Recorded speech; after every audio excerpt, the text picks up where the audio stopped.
My service number is QX 10306. I was born on the 26th of February 1912. I remember the First War as a child.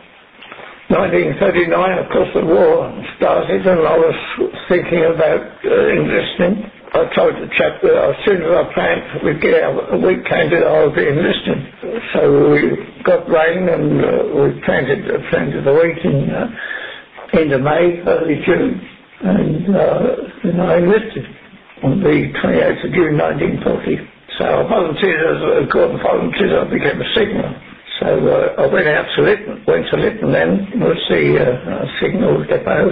We were selected, and we went into, and we found out we were going to the 2nd 25th Battalion. Of course, when with the 9th Division, we went to the Middle East, because we were all called back, and we were so long for 5 days, trying to decide what to do with us. And of course, we were on the boat for a couple of weeks.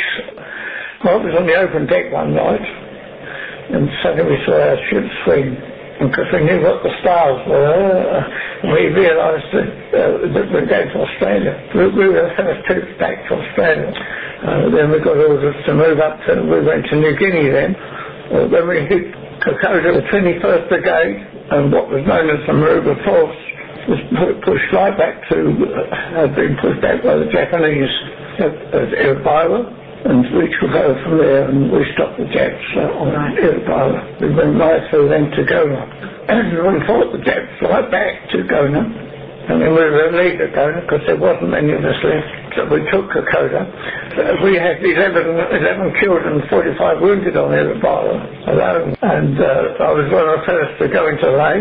We took Lae. I had the 108 wireless set. That was our means of communication. In the Lame Valley, we were surrounded by Japs, and that was a Cassaway. We were up on a hill, at the C Company, and A Company was down in the valley. We were attacked at 11 o'clock at night.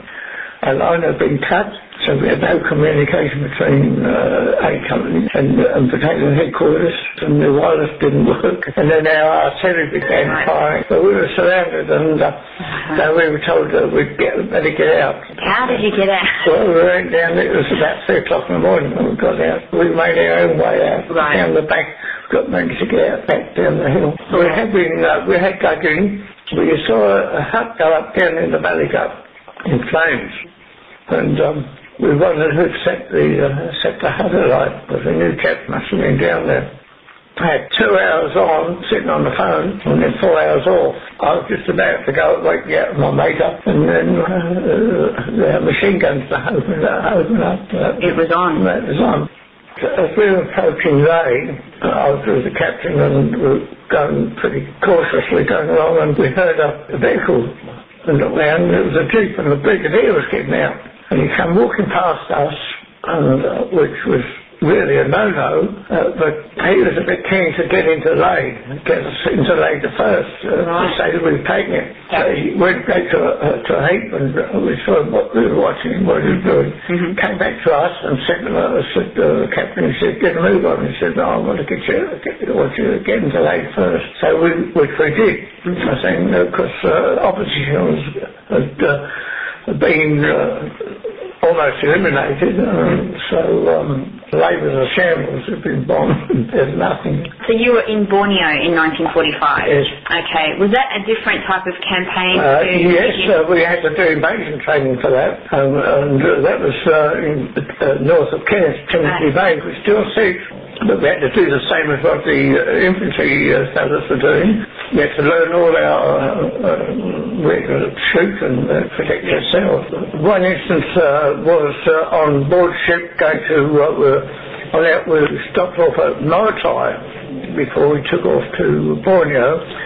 The 5 or 6 of us was out on the open deck. It was very hot inside, so we decided to go and camp on deck.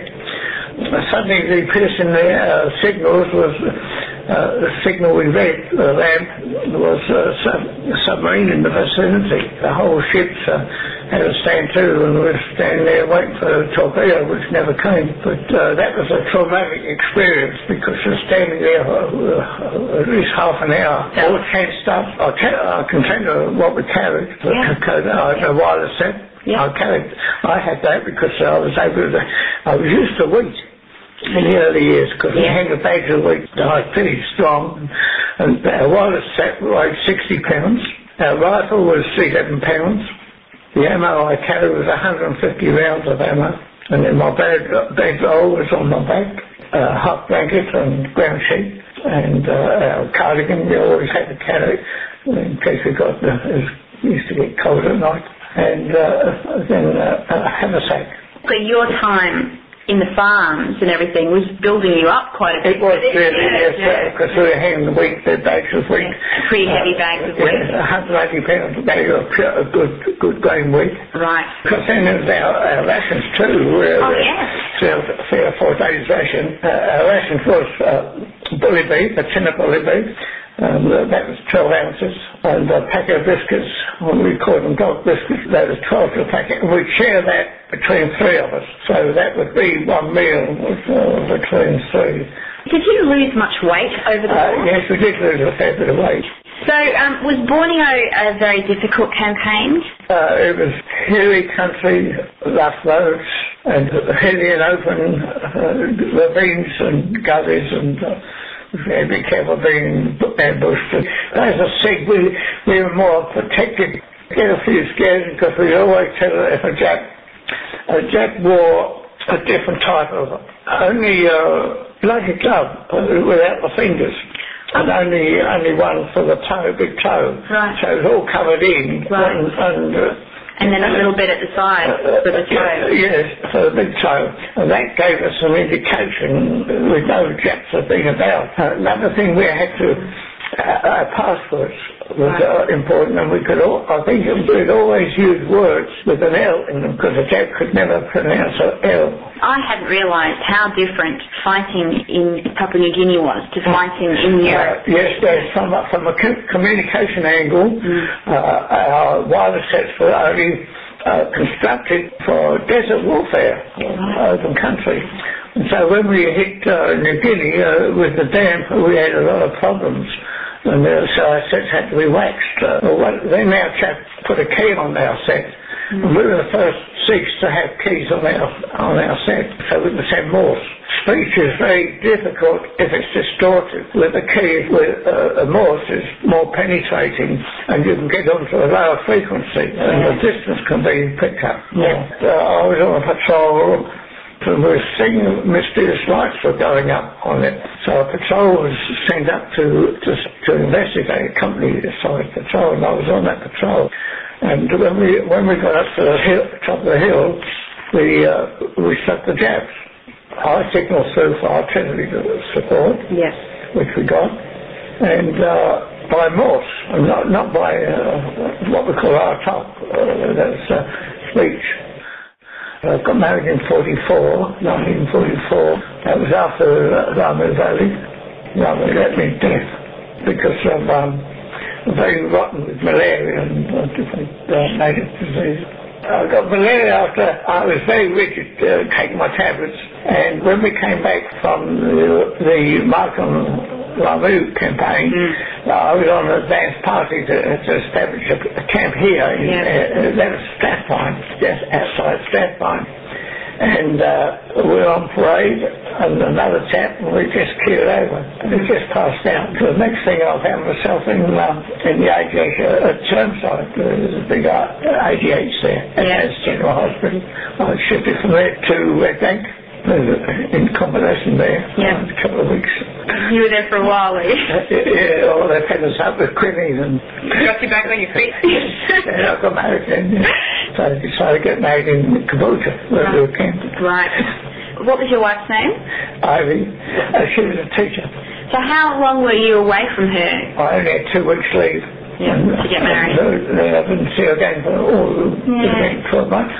Because we have to be very careful about our letters too, because they were heavily censored. Our officers censored them, and just a piece cut out of the word of the... They would just cut it out? Yes.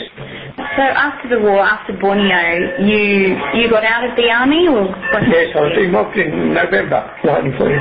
And then, of course, next thing was to settle down, and so I had a bit of money. I was able to save a bit, and scrambled a bit down and got the bank came to the party too, so I had to buy a property. Not a big one, but it was a good one. My property was north of Brigalow. What was the name of the property?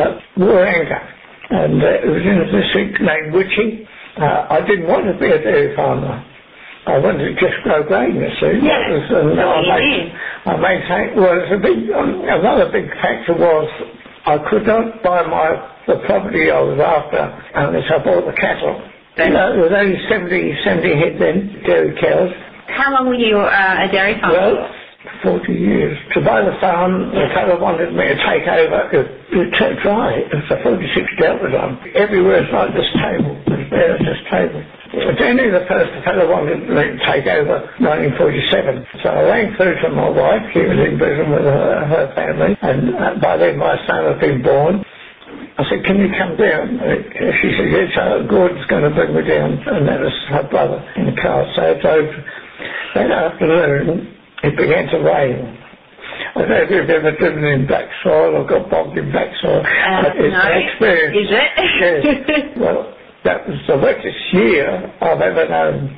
1947. It was the drought broke. It rained and rained throughout the whole year, and because it was a wonderful start for me. Of course, I was getting a cream check because we were on cream, not milk, and because getting a check every month. If I was in grain, I would not have been able to plant a crop in time. I had to pay the bank off, and well, as I say, I'm always a perfectionist, and I've always believed if you've got a good recipe, that's it.